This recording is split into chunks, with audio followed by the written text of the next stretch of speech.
Saudi আরবে মৃত্যু হয়েছে আরও একজন হাজির। এ নিয়ে মোট প্রাণ গেল ৪৯ জনের। আরও জানাতে যুক্ত হচ্ছেন সহকর্মী সৈয়দ আহমেদ। সৈয়দ, এখনো পর্যন্ত কতজন হাজি হজ শেষে দেশে ফিরেছেন এবং তারা দেশে ফেরার সময় তাদের কোনো শিডিউল জটিলতা হয়েছে কিনা? এর পাশাপাশি ৪৯ জনের মৃত্যু হয়েছে, এর মধ্যে তাদের মরদেহ দেশে ফেরত আসার যে একটা প্রক্রিয়া, সেখানে কোনো জটিলতা তৈরি হয়েছে কিনা, সবকিছু মিলে আমাদের বিস্তারিত জানাবেন। ঢালাইয়ের সেরা প্রিমিয়ার সিমেন্ট। জি, ধন্যবাদ স্যার আপনাকে। আপনি আসলে যেটি বলেছেন, দেখেন, হজ যে মুসলিম উম্মার সবচেয়ে বড় ইবাদত, সেই হজ কিন্তু শেষ হওয়ার পরেই কিন্তু এখন হাজিদের প্রত্যাবর্তন শুরু হয়েছে। এখন পর্যন্ত প্রায় ৪৫,১৫৬ জন হাজি বাংলাদেশে প্রত্যাবর্তন হয়েছেন এবং বাকিরাও কিন্তু সবাই ভাবেই তারা যাবেন। বিভিন্ন এয়ারলাইন্স তাদেরকে নিচ্ছে এবং এই যে হজ যাত্রীদেরকে প্রত্যাবর্তন করার সময় যে ধরনের আমরা বিগত বছরগুলি দেখেছি, অনেক ফ্লাইট কিন্তু ডিলে হয়েছে, বিভিন্ন সমস্যা হয়েছে বা হাজির, কিন্তু এই বছর আসলে এখন পর্যন্ত কোনো হাজির কোনো একটা ফ্লাইট এখনো ডিলে হচ্ছে না। অন টাইমে ফ্লাইট গুলি ছেড়ে যাচ্ছে এবং পাশাপাশি হাজিদের সর্বোচ্চ নিরাপদ এবং সঠিক সময়ের আগেই তাদেরকে কিন্তু এয়ারপোর্টে ইমিগ্রেশন কমপ্লিট করছে। আমি সরজমিনে কিন্তু ২-৩ বার চেক করেছি, তাদের কিন্তু হাজিদের কোনো অভিযোগ টোটালি পাওয়া যাচ্ছে না, বা যারা যাচ্ছে তারা কিন্তু খুব হাসি খুশি ভাবে যাচ্ছে। পাশাপাশি আপনি যে বলেছেন যে এখান পর্যন্ত যে ৪৯ জন হাজির মৃত্যুবরণ করেছে, আজকে কিছুক্ষণ আগে একটি মেসেজ আমরা পেয়েছি যে একজন হাজির মৃত্যুবরণ করেছে, তিনি নোয়াখালীর। এখন যে হাজির এই একজন ছাড়া বাকি সকলেরই কিন্তু, বাকি ৪৮ জন কিন্তু দাফন সম্পূর্ণ সৌদি আরবে হয়েছে, কিছু মক্কায়, মদিনায়, এবং এর মধ্যে ৩৩ জন পুরুষ, ১৬ জন নারী আছে। এই হাজিদের কে আসলে কিন্তু যারা এখানে মৃত্যুবরণ করে কাউকেই কিন্তু দেশে পাঠানো হয়নি, বা এখন পর্যন্ত কোনো বাংলাদেশের ইয়াতে কোনো অ্যাপ্লাই কোনো পরিবার তাদেরকে নেওয়ার জন্য পররাষ্ট্র মন্ত্রণালয়, হজ মন্ত্রণালয়ের মাধ্যমে তাদেরকে কাউকেই কিন্তু কোনো রিকোয়েস্ট করা হয় না, বা এখন পর্যন্ত আমাদের কাছে এমন কোনো তথ্য নেই।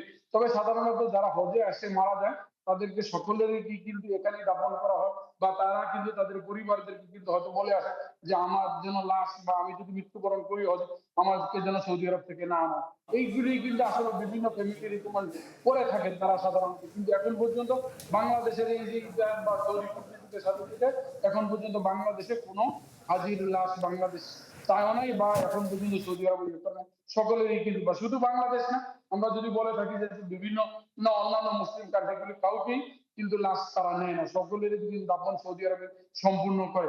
আরেকটি জিনিস জানিয়ে রাখি আপনাকে, যেটা আমি একজন হাজির সাথে কথা বলেছি, বা এখন যে কাউন্সিলর, হজ কাউন্সিলর আছেন, তাদের সাথে কথা বলেছি, তাদের একটি কিন্তু হাজিদের কিন্তু একটা দাবি আছে। দাবিটি হলো এটি যে আমাদের বাংলাদেশি হাজিদেরকে কিন্তু ধরেন সি এবং ডি ক্যাটাগরিতে রাখে। এই ডি ক্যাটাগরিটা এখন কিন্তু সৌদি সরকার কিন্তু বন্ধ করে দিচ্ছে।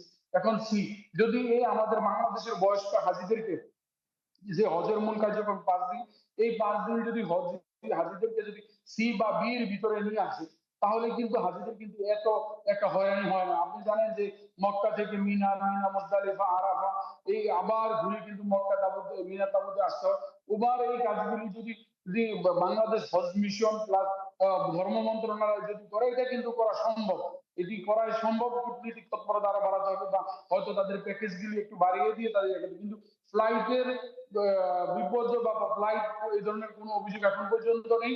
তবে বাংলাদেশের যে বাংলাদেশ সীমানে যে সর্বোচ্চ হাজির তাদেরকে নিয়ে আসে এবং নিয়ে যায়, যদি এই টাকাটা যদি আরো কমিয়ে দেওয়া হয়, 1/3 এর মধ্যে নিয়ে আসা হয়, তাহলে আপনি জানেন হাজিরা কিন্তু 2টি টিকিট করতে হয়। এই ডাবল টিকিটের মধ্যে যদি একটি ধাপও কমিয়ে রাখা হয়, তাহলে কিন্তু হাজিদের অনেক অন্যান্য সাইটগুলি কিন্তু তারা উপকৃত পাবে, বা তাদেরকে এই মিনা, মুজদালিফা, আরাফা বা পাশাপাশি যে হজের কাবা শরীফের নিকটতম যদি তারা থাকতে পারে, এটাই কিন্তু তাদের সর্বোচ্চ দাবি। আর পাশাপাশি যারা এই বাংলাদেশ থেকে বয়স্ক যারা আছে, তাদের কিন্তু মেডিকেল ফিটনেস বা ভবিষ্যতে যে তাদেরকে যেন নিরুৎসাহিত করা, যারা বয়স্ক তাদেরকে যেন তারা কোনো কম্পেনিয়ন ছাড়া যেন হজ করতে না আসে, এই কথাগুলি কিন্তু আসলে স্পষ্টভাবে তুলে আসে। হয়তো ভবিষ্যতে আরো ফিউচারে এই কথাগুলি নিয়ে ধর্ম মন্ত্রণালয় সরাসরি কিন্তু আলোচনা করবেন। তো এইটাই ছিল আসলে আমার কাছে সর্বশেষ তথ্য। সৈয়দ আহমেদ ভাই, আপনাকে ধন্যবাদ।